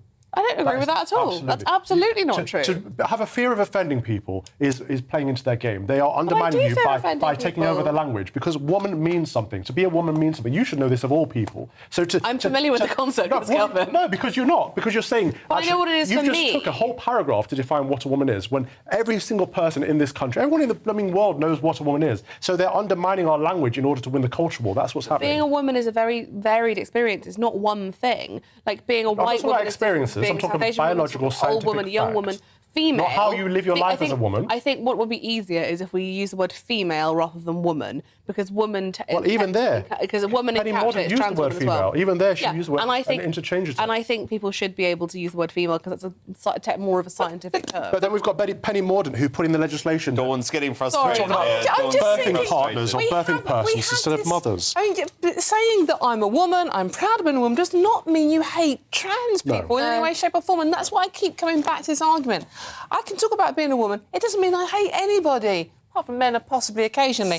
But, I mean, it doesn't mean that I hate trans people. Well, there's been an extraordinary exchange, by the way, in the US, and I'm going to bring it to everyone on the show tomorrow, between a US senator and a hard left female trans activist who is saying that if you do not say that men can have babies, you are potentially contributing to the suicides of trans people. And that is how toxic this debate has become. And that is why I think these leadership contenders should all be asked. If any journalist worth their salt is in front of one of these leadership contenders, you know what you've got to ask them? Will you ever lock down the country again? How do you define a woman? And are you going to cut taxes? Because I think we've got to answer some of these fundamental questions. Anyway, if you wondered why the bloated Beeb has started charging skint pensioners for the licence fee, this might explain things. In the corporation's latest rich list of top-paid talent, funded by us, of course, Woke Warrior Gary Lineker yet again crowned its highest salaried star on a staggering £1.35 million for chatting about football for a few hours a week. Radio 2 breakfast host Zoe Ball, I guess at least she's got to get up early. She's Auntie's second highest earner, raking in just under £1 million. While Lineker's match of the day made Alan Shearer pockets just under $500,000 in third. Now, these sky-high salaries are a kick in the teeth, in my opinion, to hard-working everyday Brits who are struggling with the cost of living crisis. It's also surprising, not, that the virtue-signalling, woke-obsessed BBC didn't have one ethnically diverse face among its top 10 earners. So they love to preach, don't they? But they're never going to practice diversity themselves. Meanwhile, the Beeb's other stars have been having it out with each other in a row over alleged sexism claims. Lord Sugar had a pop at BBC coverage of the Women's European Football Championships by asking why there was no men on the Punditry panel when there is regularly a woman drafted in to comment on the men's game. When the Beeb's footy analyst, Ian Wright, appeared on the next day's Euros coverage, Lord Sugar seemed to suggest it was his tweet that prompted BBC bosses to get the former Arsenal striker on the show. Women's football presenter Gabby Logan called Sugar a parody, while Righty hit back at the Apprentice star in a scathing online video. Watch. You genuinely think that they called him up and said, Ian, you've got to get back from Germany ASAP. Alan Sugar's tweeted, and we can't upset him. We need to get you on. You genuinely believe that that happened? Because I need to know. Because that says to me, my God, your ego is totally out of control. Where's the people around you to hug you, bro? You need some hugs, man. Just defund the BBC, honestly. That's the solution to all of this. Rebecca Reid, Calvin Robinson, Dawn Neeson, my superstar panel. Stay tuned, because coming up, with Tory wets raising the possibility of reintroducing COVID measures, has ousting Boris opened the door to a rollback of Britain's civil liberties. We'll also have a further look at more of tomorrow's newspaper front pages too. But first, is Rishi really the front runner for PM? Could the leadership contest be a chance to reinvent the Tory party? The Conservative media's leading ladies, the Daily Telegraph's Madeline Grant and Conservative Home's Emily Carver, reveal what party members are really thinking and explain why the mainstream media have got this race so wrong.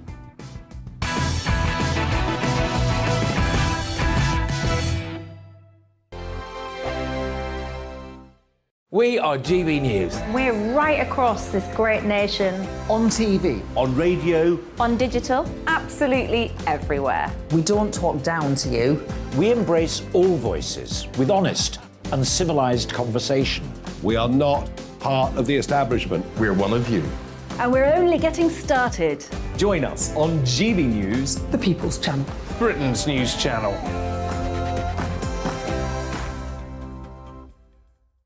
Hi there, it's Stephen and Anne. At breakfast from 6 a.m, you'll always be caught up with everything you need to know, the latest headlines, opinions and debates. We'll bring you the good news and the bad, but most of all, we're here for you. Remember, send in your views and let us know what you would like us to talk about. That's because we're your news channel. And every morning at 6 a.m, it's breakfast on GB News.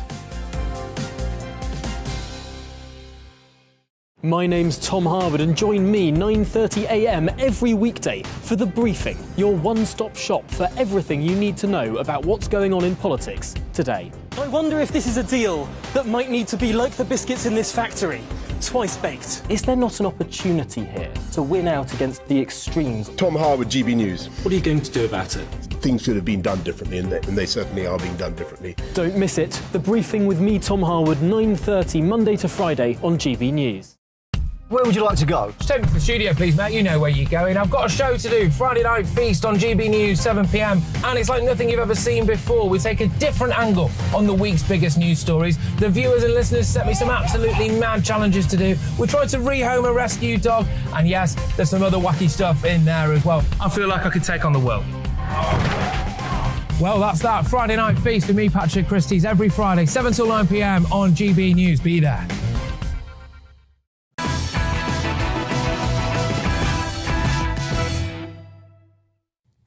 Time now for the latest on the battle to be PM.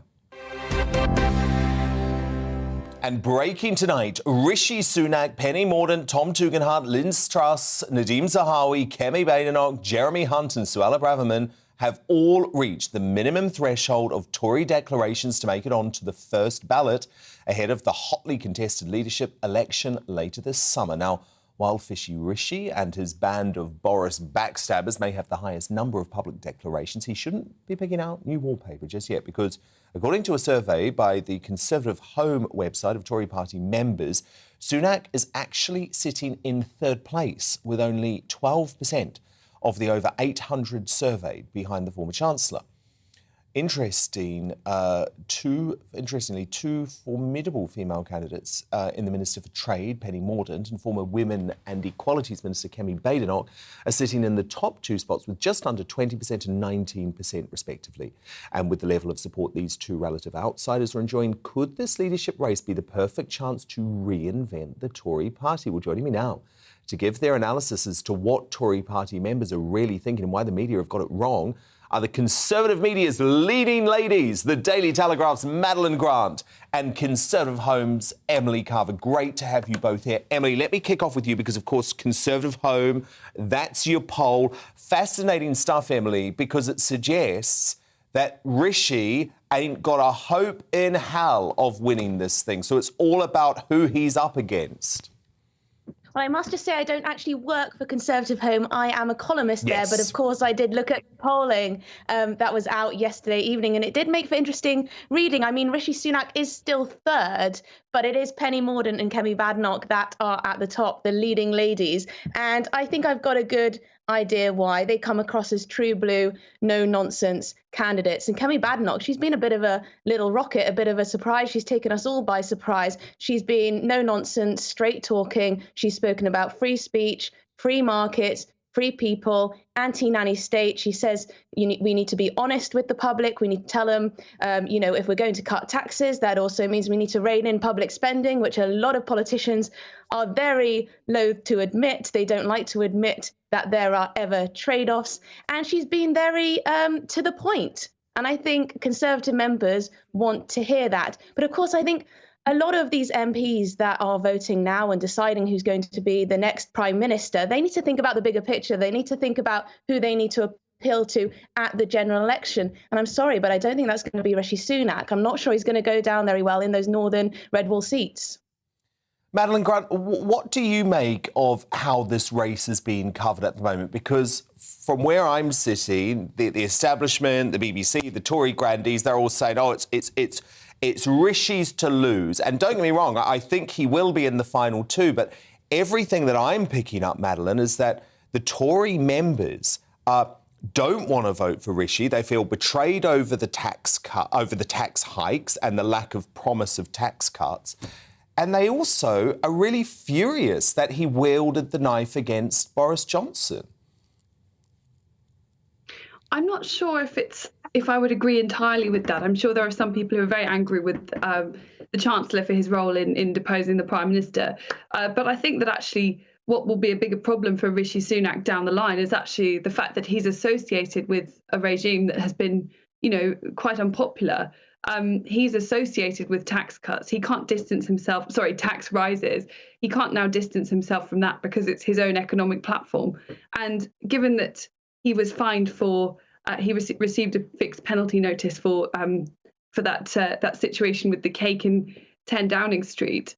He's also associated with Partygate in the minds of the public. And I personally think the fine was quite unfair. But nevertheless, as someone said recently, them's the breaks. So I think that there are probably people who are angry with Rishi for different reasons. There are some who resent his role in the deposition of the Prime Minister, and there are others who associate him still with with Boris Johnson and his style of government. And I think you're absolutely right that what happens next entirely depends on who ends up within the final two. And there have been rumours, in fact, that Team Sunak have been decided to lend a few of their votes to the Jeremy Hunt team so that he would get through to the next round, because they know that he's one of the few people that he seems to poll very well against in these runoffs. So I don't know if that is the case or not, but there seems to be a lot of dirty backstabbing and dark arts going on already, and this competition's been only going for a few days. Oh, my goodness, I know, and it's only going to get worse. So Emily, I guess the issue for the right of the Tory party is that they have to decide if they're going to have a candidate, sort of stop Rishi candidate that they coalesce behind. And you had some big Boris Johnson backers and Nadine Dorries and Jacob Rees-Mogg signal that for Team Boris, they have chosen Liz Truss to be that candidate today. Well, Liz Truss is a very strong candidate for many people. She is undeniably free market, and that is something that a lot of Conservative members and members of the general public as well would like to see more of. She has said that she would like to see taxes decreased, reduced massively. She wants to see deregulation of our economy. She wants to see us trading more outwardly. And of course, she's been able to present herself as very much behind Brexit, even though, of course, she was to begin with a Remainer. So she is very popular with the Conservative membership. But we have seen this rise of Penny Mordaunt and this rise of Kemi Badenoch as well to act against that. So it's going to be very interesting to see which of these women manages to get to the top when it comes to the final two, whether any of them will, because as you said, it's very important that MPs get behind one person if they want to have not a wet candidate against Rishi Sunak. Yeah, which would just be a disaster. I mean, my worst nightmare on a personal level is Sunak versus Hunt. So if that second place on the ballot, Madeline, does come down to Penny Mordaunt versus Liz Truss, do you have any sense where Tory MPs are likely to go? Well, these competitions are incredibly hard to predict because there's so many moving parts, and you have things like, for example, tonight we heard that Sajid Javid had pulled out. Yes. So then you have to add this extra bit of sort of three-dimensional chess or whatever, like where do his followers go? And you have to do this with various people as it whittles its way down. It seems to me that there's a strong pro-Truss faction, and in fact, she's being presented now as the continuity Boris Johnson candidate, and she's had the backing of key Johnson allies like Nadine Dorries and Jacob Rees-Mogg. But there also seems to be a lot of anything but Truss MPs who either perhaps feel that she was too loyal to the Prime Minister, or perhaps they feel that sound as she is, she's not the most compelling communicator and she might turn off voters. I mean, there's probably different reasons for this, but there are a lot of MPs who are now pushing for Penny Mordaunt, I think, to avoid Liz Truss emerging as the kind of the candidate of the Tory right. And then, of course, you have the European Research Group who are backing Suella Braverman. And as Emily was saying, the team Kemi, who's came out of nowhere and has really developed some momentum and has made it to the 20 vote threshold today. So, of course, tomorrow she will need to get another 10 to get to 30 and progress into the next round. Exactly. First round of voting tomorrow afternoon. We'll bring you all of the results and analysis on tomorrow's night show. And thank you so much to two leading Conservative columnists, the Daily Telegraph's Madeline Grant and Conservative Home's Emily Calver. But coming up, meet the free speech warrior who regrets transitioning from female to male and is now educating folk on gender dysphoria, Scott Nugent.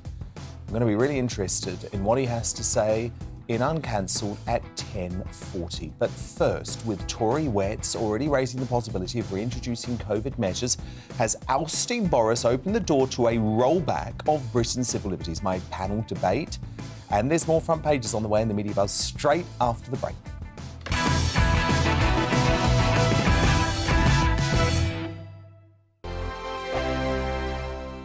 We are GB News. We're right across this great nation. On TV, on radio, On digital, absolutely everywhere. We don't talk down to you. We embrace all voices with honest and civilised conversation. We are not part of the establishment. We're one of you. And we're only getting started. Join us on GB News, The People's Channel. Britain's news channel.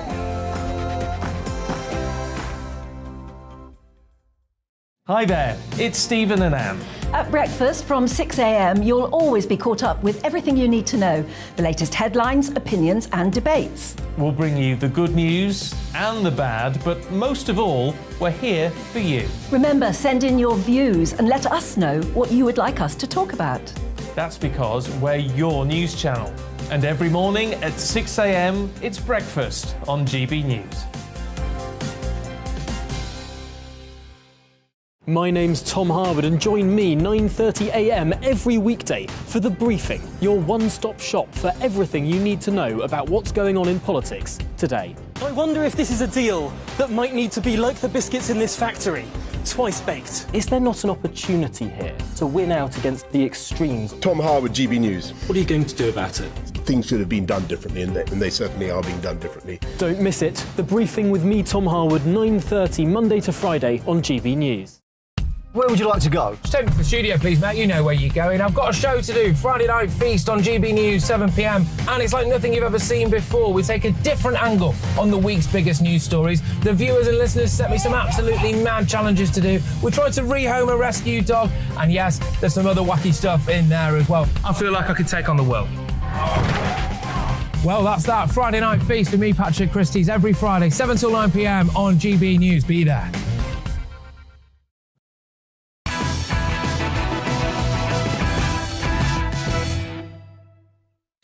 Let's return to tomorrow's News Tonight now on our Media Buzz. Lots of front pages just in. The Guardian leads with the battle to be PM, commenting the wide open race for Tory leadership has laid bare party divisions. Any contenders attracting fewer than 30 MP votes will be eliminated tomorrow. The Times reports how BBC bosses have been forced to defend their sky-high salaries for presenters, including Gary Lineker, who, as I mentioned before the break, pockets £1.35 million of licence fee payer money. How is this still going on? Honestly, how is it still going on? Defund that organisation. The Daily Telegraph next, and Rishi Sunak has pledged to run the economy like Thatcher if he wins. Oh, but he's only going to do it by increasing taxes. I mean, honestly. He claimed he would approach the economy with a common sense Thatcherism and cut taxes responsibly, which means never at this rate. The Daily Express reports on how Boris Johnson loyalists, including Nadine Dorries and Jacob Rees-Mogg, are throwing their weight behind Foreign Secretary Liz Truss in an attempt to block Rishi Sunak's leadership bid. Also on the front page, should BBC stars really be earning so much? No, of course they shouldn't. Meanwhile, the Daily Mail takes aim at Rishi Sunak by reporting how the former Chancellor has been blasted by Jacob Rees-Mogg for his socialist tax policy. Rees-Mogg said Sunak had raised taxes to socialist levels and squandered the party's record on the economy. The paper also reports the Tory right is rallying behind Liz Truss. So, Gary, what first attracted you to the multi-millionaire BBC?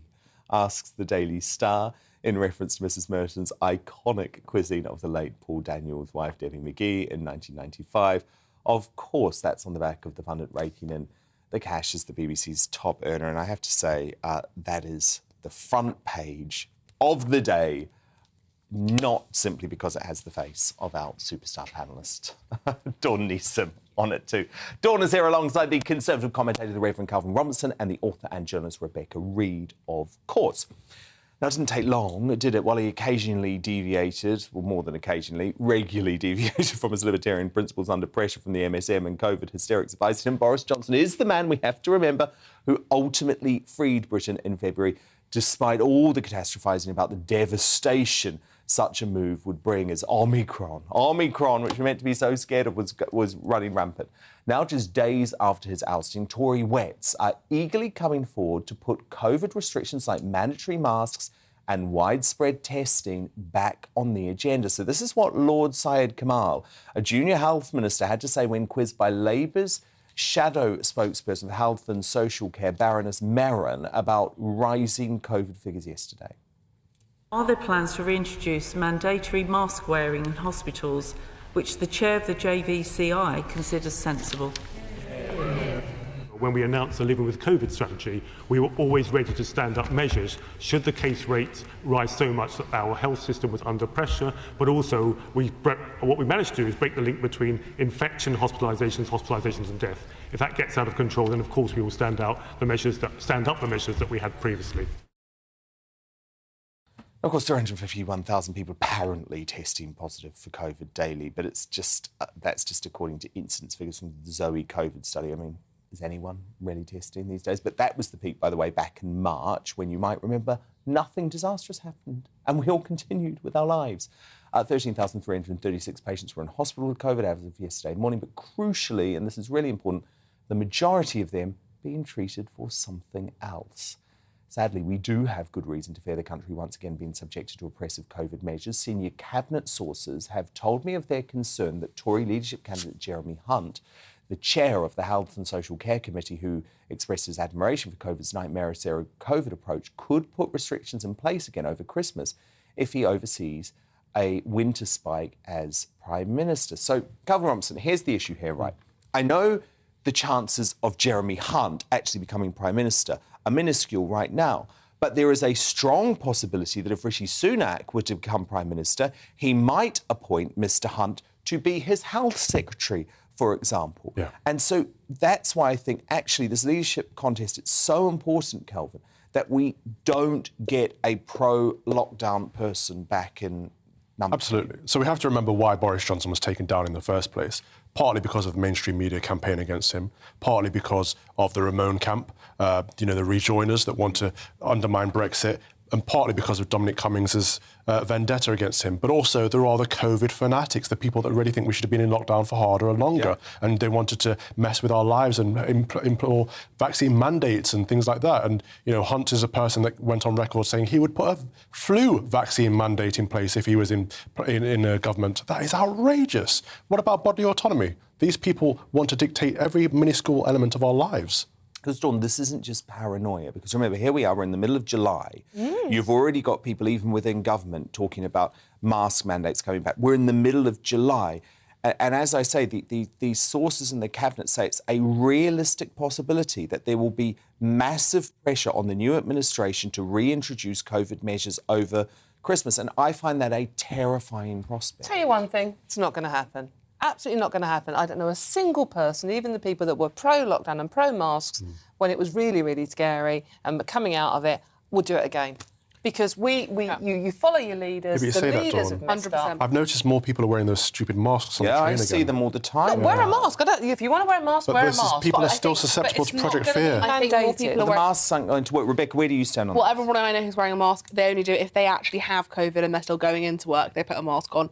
I don't know whether the science of that stands up, but I think that's why people are wearing them more. I don't know. I'm the same as someone. I don't know a single person who would... If somebody said to me, you can't see... I mean, last year I went home for Christmas anyway, and I would do it again next year, and I'll do it again every year. I'm not missing Christmas. Rebel. So yeah, I'm really rebellious. I'm so naughty. I had a 5-person Christmas for my family.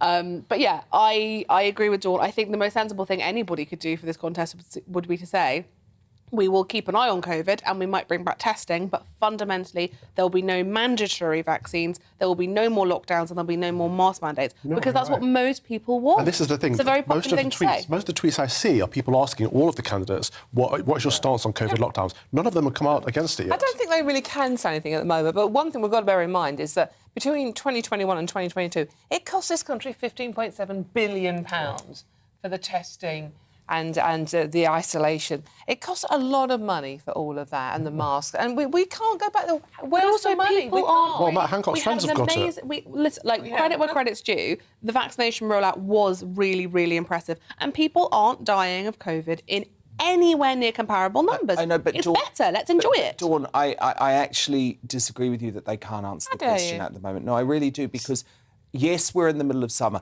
Yes, the MSM aren't focusing on COVID at the moment. But you just wait. You just wait till November, December, because I've seen what's happened down under. You know, I've just come back from New Zealand and Australia. And the hysterics there are using flu now to say that there should be a continuation of what are they going COVID to do? measures. Throw the whole country in jail? Fine us? It's not going to happen, Dan. We are not going to do it. I just think... Well, unfortunately, I mean, I trust sensible British people, like all of the people watching this show, of course I do, but what I've seen is a mass formation of psychosis happen over the past 2.5 years because of the terrible propaganda that has come. And I think it is imperative that we act. Because, for example, Jeremy Hunt, when he was asked, he would not rule out future lockdowns. He said, we don't need it now that we have the vaccines. No, I want these candidates to rule out lockdowns altogether. But I think somebody will, because I'm telling you, my side of the world, where we were all pretty observant for the majority of it, have all said, no, sorry, not doing that again, because people aren't scared anymore in the same way. But the point is we should never have done it in the first place. And Why? It has to be. Well, that first lockdown, you have previously said, that first lockdown, while we understood what was going on, was probably fairly sensible. I think the subsequent ones are the ones that are debatable. No, I agreed to go along with it for 3 weeks as part of a national spirit. I never thought it was the right thing to do. And in hindsight, I wish I'd broken the rules right from the start, because I think it was only mass civil disobedience. Should we just ask the 6.2 million people who are currently on the NHS waiting list for other things, whether they're going to lock down again? But we know how easy it is to scare people. That's on Jeremy Hunt. Now, Cockney rhyming slang. Now her fans call her Queen. And there certainly was a royal fuss when Nicki Minaj touched down in Camden, London yesterday. Off the back of performing at Wireless Festival on Sunday, the American rapper and singer announced on social media she was hosting a meet and greet at the Coco Theatre. However, after Minaj arrived at the venue hours late, the occasion turned out to be more super chase than super bass. Crazed fans were swarming around her car, causing absolute pandemonium and prompting the Met Police to deploy further resources on top of their local policing plan. After several attempts to arrive at the venue safely, the event was eventually cancelled, but rather daringly. Minaj did get out of the vehicle to meet some of her fans, and she was genuinely forced to give them a lesson on how to do their jobs. Watch. They're gonna run. They're gonna run. They're gonna run. You gotta. Everyone get a bodyguard. You guys gotta stop them. Stop them. Stop them. The police should be doing their job and getting in the front of them. Oh my God.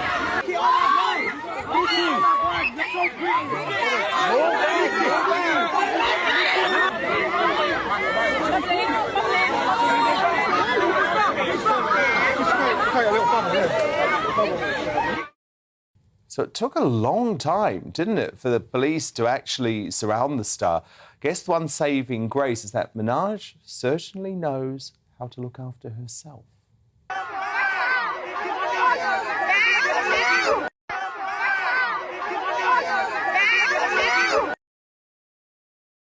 Oh, goodness me. Minaj mania, giving the Beatles a run for their money. They're Rebecca Reid, Calvin Robinson, Dawn Neeson. Do stand by because coming up, the crowning moment of the show as my superstar panel nominate for today's Greatest Briton and Union Jackass. But first, in uncancelled free speech warrior Scott Nugent, who regrets transitioning from female to male and is fighting back against the push to submit young people to extreme procedures. Don't miss that after a quick look at what's coming up in tomorrow's show. Coming up on Dan Wootton tonight, as the battle to become PM intensifies, was the Tory rebellion against Boris Johnson pointless? Spiked Online's Brendan O'Neill weighs in. Plus, can we trust any of the candidates to run the country? Body language expert Judy James returns to analyse the hidden messages of their leadership pitches. I'll also bring you the distressing story of the 21-year-old ballroom dancer who became another victim of vaccine damage dismissed by the establishment. And as ever, there's opinion galore from columnist extraordinaire Rod Little and my superstar panel. Top Daily Mail columnist Amanda Platel, entrepreneur and activist Adam Brooks, and broadcaster Ashley James. That's Dan Wootton tonight, Monday to Thursday from 9 p.m. till 11 p.m. on GB News. But it's time now for Uncancelled. And this is where the world's top commentators speak out on controversial issues without the fear of the cancel culture sweeping the rest of the media. My guest tonight was a hugely successful businesswoman whose decision to medically transition to a man at the age of 42 sadly plunged her life into turmoil. Scott Nugent says her gender dysphoria was encouraged by her psychologist, but her search for happiness and the right body sent her on a downward spiral. She says she learned firsthand the unforgiving truth about how dangerous medical transitioning really can be, and wants people to realise that sharing the truth is not transphobic. Now, Scott's medical complications since the transition have tragically included a heart attack, sepsis, a 17-month recurring infection, organ damage, PTSD, and nearly $1 million in medical expenses and loss of her home, car, career, and marriage. Now 49, she identifies as a biological woman that medically transitioned to appear like a male and is courageously using her experience to educate others and improve trans health.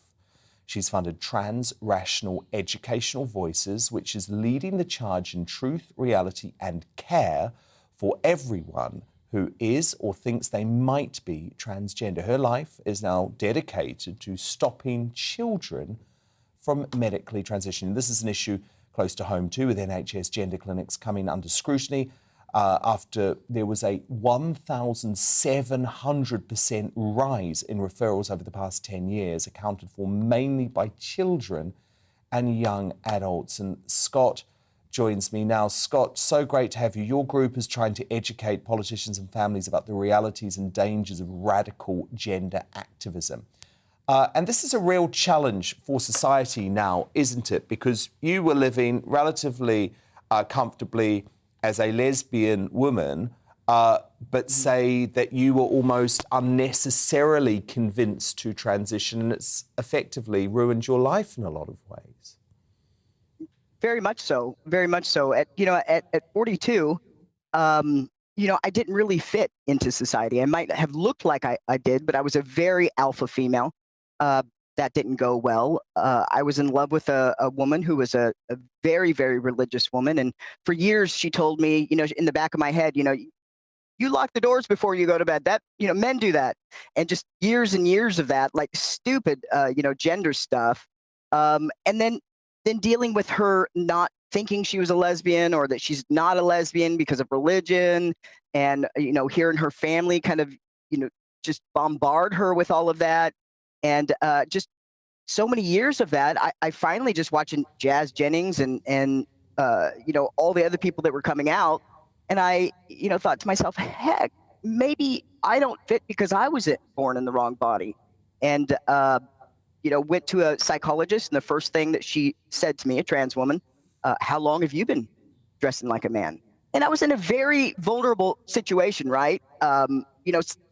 My partner at the time was telling me that I was a man, that she wasn't a lesbian, just very vulnerable. And that's the first thing the psychologist said. Now, if you knew me before I medically transitioned, I was not a butch lesbian. I had female slacks on, all this kind of stuff. But even at 42, as a ball-busting business sales executive, that just broke me down to nothing, to the point where I was in that first meeting and I felt stupid. Like I had been walking through life, just walking past people, and behind my back they're going, yeah, that's a dude and he doesn't know it. And so, for me, I felt stupid. And then the first doctor I went to that was going to get money on me said, have you ever been tested for intersex? Your jaw. And it's just one thing after another. And then you go, oh my God, there's a fix for me not fitting in. There's a fix. And there's sort of an industry around this. And so presumably, Scott, you think that this happening to teenagers could be so damaging to them, given all of the hormones that run wild at this age? Because, as you say, you were in your 40s. Mm-hmm. Yeah, it's very damaging for children. And here's the truth. We're in a society where we don't want to hear the truth. And we're also in a society where all the people that are my age, we all saw what happened to kids that came out. We saw the Mormons being shock therapy and, getting disowned. And we all said that, hey, we're not going to do that to our kids. If our kids are homosexual, we're going to accept them. And so what's happening is the trans agenda is rolling on the idea that it has anything to do with homosexuality. So you have people coming out speaking about the truth, which is, medical transition is plastic surgery. It creates an illusion of the opposite sex. For some people, that would cause, their life to be a little bit easier, but there's nothing life-saving about it. But if they convince you that it is, it unlocks an enormous amount of money. One thing that really, really, really in your country is just flabbergasting. Stonewall was about to sign bankruptcy papers in 2015. They were on their way out, right? The next year, they had a 32% year over year. Now, I've been in business, and in my country, if you have a 32% year over year, you have the government knocking, going, what's going on? You're doing something illegal. And the only thing that they did different that year was to sign on with mermaids. They signed on to push medically transitioning kids. So we have this industry that is an enormous amount of reoccurring revenue. We have business people that know this. We have a society that does not listen to anything because they think it has to do with homosexual rights. It has nothing to do with that. It has to do with the fact that every child that they convince is medically transitioned or transgender, that's $1.3 million in a lifetime. Puberty blockers are 8 times more profitable when they're prescribed to kids. They go from $14,000 to about $55,000 a year. That's an enormous amount of money. And I know your government pays for your health insurance, but let me reassure you that when you send our company, Lupron, an invoice, we don't go, oh yeah, that's for the UK. That's free. I mean, there's money in it. No, indeed. Well, look, Scott, thank you so much for sharing your story. I'd love to keep in touch with you because, of course, this is a debate that we are having in this country right now. And, of course, Scott, the founder of TRE Voices. Thank you so much. Now, NHS England has commissioned an independent review of gender identity services for children and young people and any changes needed to the service specifications for them. They say that appointments often include discussion of a patient's gender and personal history and medical and psychiatric history to ensure they are given the best possible care. Time now to reveal today's Greatest Britain and Union Jackass. My superstar panel return. Dawn Neeson, who is your Greatest Britain tonight? They are, as a group of amazing women, they are the England football team who thrashed Norway 8-0 last night and could make it all the way to the Euros final on July the 31st. Come on, girls. Indeed. Calvin Robinson, your Greatest Britain nominee. Kemi Badenoch, because she's for free markets, limited government and strong nationhood. She's the only person that could unite the right of the party. And Rebecca Reid, your Greatest Britain nominee. Carrie Johnson, outgoing Prime Minister's wife, because I have so enjoyed her being so bad at the role. And I really Rebecca. I will. I'll miss her gold wallpaper. I'll miss how much she does not want to do the job. I love her. That's a backhanded compliment then. Yeah. OK. Well, look, I'm going to go with the England women's football team. Yay. Come on, let's Coming home. do it. And great to have a women's sports success story. Dawn Neeson, your Union Jackass nominee. I'm going to go for all the weather wazzocks, all the organisations that are warning us we go outside when it's a bit hot and sunny, we'll die. Stay indoors, drink water, stay in the shade. Calvin It's Robinson, summer. your Union Jackass nominee. The Church of England for not knowing what a woman is. And Rebecca Reid, your Union Jackass nominee. Suella Braverman for suggesting that a lot of people are living off benefits who shouldn't be. It's just literally not true. Kind of is. Well, I'm going to go with Dawn Neeson here for the double and double. Because you know what? I don't love this Dawn. extreme heat either, but it is not a reason to stay at home. No. It is not a reason for the nanny state to start intervening in our lives again. We've got to get on with this. We've got to get used to it, and we've got to make sensible choices. Dawn Neeson, Calvin Robinson, Rebecca Reid, thank you so much for being a fabulous superstar panel tonight. I'm, of course, back again tomorrow from 9 p.m. with the latest on the Tory leadership election, the first voting round tomorrow night. Good night. Hello, Alex Deakin here with your latest weather update. Plenty of sunshine on offer for the next few days, and it's not going to be as hot. However, extreme heat is expected to arrive during the weekend. It's been pretty hot recently thanks to an area of high pressure, but here comes a weather front, and it's a cold front, so we'll be introducing slightly cooler